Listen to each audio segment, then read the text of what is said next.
We in Iowa know how important the National Guard is, whether it's their response to a natural disaster in our state, or whether, like over the last 7 or 8 years, almost everybody in the National Guard has ended up somewheres in Iraq or Afghanistan. But somehow here in Washington, D.C., the National Guard is kind of the poor relative within the Pentagon. So, as part of a bill debated this week to authorize Pentagon spending, the Senate approved an amendment that I co-sponsored to give the National Guard a seat at the table when major decisions are made, including how Defense Department resources are allocated. I'm a member of the National Guard caucus in the United States Senate, and this amendment will build on reforms achieved in 2008.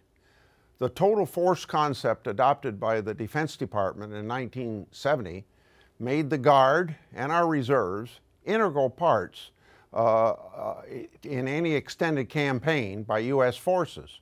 And the culture at the Pentagon has been very slow to adopt the reality of how important the National Guard is in the total force concept. Last year, Iowa was ranked 15th in the nation for the percentage of our population serving in the National Guard. Recently, we welcomed home the 2nd Brigade Combat Team, 34th Infantry Division, which had more than 2,800 soldiers serving on combat duty in Afghanistan. It was the largest single unit deployed of the Iowa National Guard since World War II. It's time to give the Guard and our reserves support that's on a par with that dedicated to the active forces.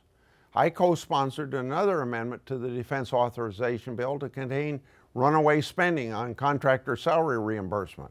A large portion of government contracts actually reimburse the contractors directly for costs, including the salaries of their employees. These cost reimbursement types contracts are used extensively by the Defense Department. The amendment that I introduced with Senator Barbara Boxer of California limits unreasonable expenditures under these types of contracts. We can't afford, in this time of big budget deficits, to waste increasingly limited defense dollars.